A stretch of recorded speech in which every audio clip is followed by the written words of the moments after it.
So hello friends, मैं दीपक शर्मा स्वागत करता हूं आज की इस नई वीडियो में। तो आज की इस नई वीडियो में हम पढ़ने वाले हैं, जैसे कि आप लोग को बताए थे कि आज की इस नई वीडियो में हम पढ़ने वाले हैं कविता का कर्वक जो कविता है उनका हम लोग क्या करें जी, आज ऑब्जेक्टिव देखने वाले हैं, जो कि बहुत ही मजेदार है। परीक्षा की दृष्टि से बहुत ज्यादा ये क्या करता है, जिनसे ऑब्जेक्टिव पूछता है। तो आज इन्हीं के बारे में हम लोग आज क्या कहिए जी, इनके ऑब्जेक्टिव को पढ़ने वाले। ठीक है, तो चलिए ज्यादा देरी ना करते हुए क्या करते हैं जी, क्लास को स्टार्ट करते हैं। देखिए बहुत ही मजेदार क्वेश्चन है। ठीक है, इसमें क्वेश्चन जो है ना बहुत ही मजेदार है। ठीक है, देखिए हम लोग फर्स्ट क्वेश्चन की ओर चले तो कह रहा है कि कर्बक का कवि जो है वो कौन है। तो कर्बक के कवि कौन है जी, तो याद रखिएगा लोग, कर्बक जो है ये कवि, इसका जो कविता है इसका लेखक कौन है जी, तो मलिक मोहम्मद जैसी। आप लोग का ऑप्शन क्या हो जाएगा जी, ए हो जाएगा। ठीक है, देखिए अगला जो है कह रहा है यहाँ पे, सॉरी, देखिए अगला जो है कह रहा है यहाँ पे, अरे देखिए दो कह रहा है कि जैसी का जन्म स्थान कहाँ है। यानी जैसी का मतलब क्या होता है जी, जैसी का मतलब क्या जी, तो मलिक मोहम्मद जैसी, मलिक मोहम्मद जैसी। ठीक है, तो मलिक मोहम्मद जैसी का जन्म स्थान कहाँ है जी, कहाँ जी, तो याद रखिएगा लो, इलाहाबाद में है। ठीक है, कहाँ जी, जायस कब्र अमेठी उत्तर प्रदेश, सॉरी जायस कब्र अमेठी, सॉरी यहाँ पे बी इसका आंसर नहीं होगा, इसका आंसर जो होगा आप लोग का सी होगा। ठीक है, जायस कब्र अमेठी उत्तर प्रदेश में इनका क्या हुआ था जी, जन्म हुआ था। याद रखिएगा लो। ठीक है, इनका जन्म कहाँ हुआ था जी, तो जायस कब्र अमेठी उत्तर प्रदेश में इनका क्या हुआ था जी, जन्म हुआ था। याद रखिएगा लो। देखिए सेकंड का कह रहा है, सॉरी थर्ड का कह रहा है, देखिए कह रहा है कि मलिक मोहम्मद जैसी का मृत्यु कब हुआ था। आप लोग का इसके पहले वीडियो में बताए थे कि मलिक मोहम्मद जैसी का मृत्यु कब हुआ था जी, तो मलिक मोहम्मद जैसी का मृत्यु 1548 में हुआ था। याद रखिएगा लोग। इनका जन्म के बारे में पूछे तो इनका जन्म कब हुआ था जी, आप लोग कमेंट में बताइएगा लोग इनका जन्म कब हुआ था। ठीक है, आगे देखिए 4 नंबर कह रहा है यहाँ पे कि देखिए कह रहा है कि चित्ररेखा किस कवि की क्या है जी, रचना, किस कवि की रचना है। देखिए कह रहा है कि चित्रलेखा किस कवि की रचना है। देखिए कह रहा है चित्ररेखा किस कवि की क्या है जी, रचना है, किस कवि की रचना है। तो चित्रलेखा किस कवि की रचना है जी, तो याद रखिएगा लो, चित्रलेखा जो कवि की रचना है वो किसका है जी, गजानन माधव मुक्तिबोध का नहीं है, जयशंकर प्रसाद का नहीं है, ठीक है जी, रघुवीर सहाय का नहीं है, यह है किसका जी, तो मलिक मोहम्मद जैसी का। यानी हम लोग का ऑप्शन जो राइट ऑप्शन होगा वो क्या होगा जी, सी हो जाएगा। ठीक है, आगे देखिए आगे कह रहा है, देखिए आगे कह रहा है, देखिए मलिक मोहम्मद जैसी मलिक मोहम्मद जैसी कवि है, यानी कैसा कवि है। देखिए मलिक मोहम्मद जैसी है वो कैसा कवि है जी, तो याद रखिएगा लोग। देखिए यहाँ पे कह रहे हैं यहाँ पे कि दुख के पीर के कवि है, कि अष्टयाम के हैं, कि कह रहे कृष्ण प्रेम के हैं, या प्रेम के कवि हैं। तो आप लोग को बताए थे कैसा कवि है जी, तो हमको कहा जी प्रेम के पीर के कवि है। याद रखिएगा लोग, मलिक मोहम्मद जैसे कैसा कवि है जी, तो प्रेम के पीर के कवि है। जो भी इनके कविता को सुनता है क्या करता है जी, उनमें मतलब प्रेम में क्या दर्द होता है उनको महसूस करता है। ठीक है, याद रखिएगा। देखिए आगे कर रहे हैं यहाँ पे कि मलिक मोहम्मद जैसी का जन्म कब हुआ था। आगे ना जी, तो मलिक मोहम्मद जैसी का जन्म कब हुआ था जी, 1450 में, 1492 में, 1485 में, या 1496 में। तो कब हुआ था जी, तो 1400 इनका क्या हुआ था जी, 92 में इनका जन्म हुआ था। बी हमारा राइट आंसर हो जाएगा।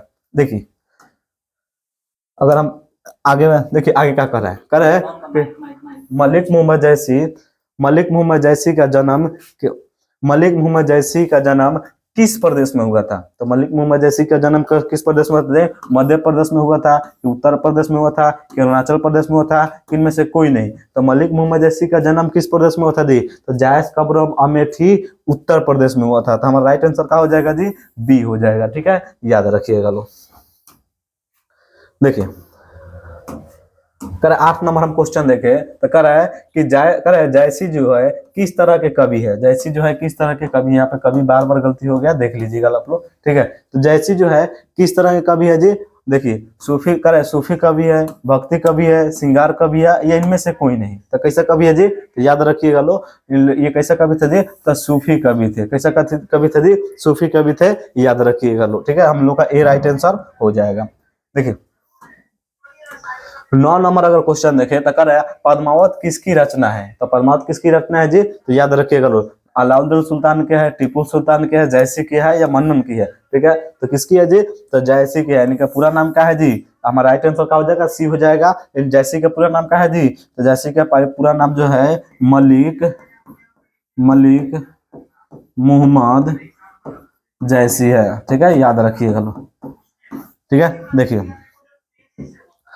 देखिए आगे जो है हमारा क्या है, 10 नंबर जो है क्वेश्चन क्या कह रहा है, देखिए 10 नंबर क्वेश्चन जो है वो क्या कह रहा है इनमें से प्रेम के पीर के कवि कौन है, इनमें से प्रेम के पीर के कवि कौन है जी, तो देखिए जयसी जी है, या सॉरी यहाँ पे नाभादास होगा, नाभादास है, सूरदास है या कबीरदास है, ठीक है, तो कहा इसमें से प्रेम के पीर के कवि कौन है जी, तो याद रखिए लो जयसी जी है, ठीक है, यानी हम लोग का क्या हो जाएगा जी, ये हम लोग का राइट आंसर हो जाएगा। देखिए 11 नंबर क्वेश्चन क्या कह रहा है, 11 नंबर क्वेश्चन कह रहा है यहाँ पे कि देखिए जयसी के पिता का नाम क्या था, तो जयसी के पिता का नाम क्या था जी, तो देखिए कह रहा है मिलक शेख मोहम्मद था, या मलिक शेख ममरेज थे, या शेख परवेज थे, इनमें से कोई नहीं। तो हम लोग का पढ़े थे, आप लोग को पढ़ाए थे कि जयसी यानी मलिक मोहम्मद जयसी के पिताजी को जो नाम था वो मलिक शेख ममरेज था, और किस नाम से सबसे ज्यादा प्रचलित है जी, तो राजे अशरफ के नाम से कहा था जी, वो सबसे ज्यादा प्रचलित है, याद रखिएगा लोग, ठीक है।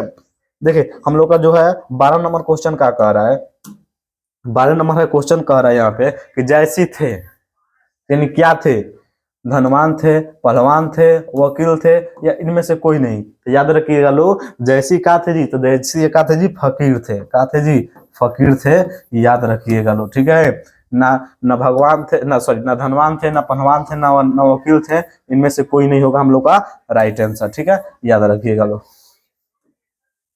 देखिए हम लोग का 13 नंबर जो है क्वेश्चन क्या कह रहा है कि जयसी की काव्य की भाषा कौन सी, यानी जैसी जो करबक जो चैप्टर लिखे हैं ये कौन सी भाषा में लिखे हैं, तो कौन सी भाषा में लिखा है जी, खड़ी बोली में लिखे हैं, ब्रज में लिखे हैं, अवधी में लिखे हैं, या अरबी में लिखे हैं, ठीक है, तो याद लिखे आप लोग को क्या बता दीजिए कि जो जयसी का जो काव्य की जो रचना किया गया कौन सी भाषा में किया गया जी, तो अवधी भाषा में किया गया, हम लोग का सी जो होगा राइट आंसर हो जाएगा। देखिए आगे जो हमारा क्वेश्चन क्या कह रहा है, 14 नंबर जो है क्वेश्चन क्या कह रहा है कि जयसी ने रतन से तथा पद्मावती के कथा को किस प्रकार को क्या कर जोड़ा है, यानी किस प्रकार का जी जोड़ा है, तो आप लोग को अभी इसके पिछले वाले वीडियो में हम बताए थे कि जो मलिक मोहम्मद जयसी जो थे वो रतन सेन और पद्मावती के जो प्रेम कथा का जोड़े थे वो किसका उपयोग किए थे जी, तो रक्त के लेय का उपयोग किए थे, किसका उपयोग किए थे जी, रक्त का लेय का उपयोग किए थे। तो देखिए ना भक्ति द्वारा किए थे, देखिए यहाँ पे प्रेम के द्वारा इनमें से कोई नहीं, या रक्त की लय के द्वारा, तो हम लोग का राइट आंसर जो होगा क्या होगा जी, रक्त के लय के द्वारा क्या किए थे जी, पद्मावती और रतन सेन के प्रेम कथा को जोड़े थे, ठीक है। देखिए हम लोग का 15 नंबर क्वेश्चन क्या कर रहा है जी, कर रहा है कि करबक कहाँ से लिया गया है, ये भी बहुत इंपॉर्टेंट क्वेश्चन है, आप लोग को पढ़ाए थे इसके पिछले वाले वीडियो में, आप लोग को बताते थे कि करबक कहाँ से लिया गया जी, तो देखिए पर्वत जो है कहाँ लिखा, सॉरी करबक जो है कहाँ से लिया गया जी, तो देखिए कर है इखवारी कलाम से, अखरावट से, मधु मालती से, या पद्मावत से, तो हम लोग का जो राइट आंसर हो जाएगा वो क्या होगा जी, हम लोग का राइट आंसर पद्मावत हो जाएगा, यानी पद्मावत का हम लोग क्या कर रहे थे जी, करबक का एक छोटा सा अंश पढ़ रहे थे, ठीक है, तो हम लोग का राइट आंसर क्या होगा जी, डी हो जाएगा। चलिए आज का लास्ट ऑब्जेक्टिव देखते हैं, आज का लास्ट ऑब्जेक्टिव क्या कह रहे हैं, देखिए कर है कि जयसी ने अपने आंख के उपमा किससे की, यानी उपमा मतलब क्या होता है जी, तुलना, ठीक है, यानी जैसी जो था अपनी आंख के तुलना यानी आंख के उपमा किससे की है, देखिए सवेरा से, कलम से, दर्पण से, इनमें से कोई नहीं, आप लोग को बताए थे ना जी कि मलिक मोहम्मद जैसी का जो आंख था किसके समान था जी, तो दर्पण के समान था, किसके समान था जी, दर्पण के समान था, तो हम लोग को राइट आंसर जो होगा क्या होगा जी, सी हो जाएगा, ठीक है। देखिए ये रहा हम लोग का करबक का ऑब्जेक्टिव, अगले वीडियो में हम पढ़ने वाले हैं सेकंड पार्ट को, ठीक है, काव्य खंड का क्या करें जी, सेकंड पार्ट को हम लोग क्या करिए जी, पढ़ने वाले हैं, ठीक है। आज के लिए इतना रहता है, मिलते हैं फिर अगले क्लास में, ठीक है, आज के लिए इतना ही।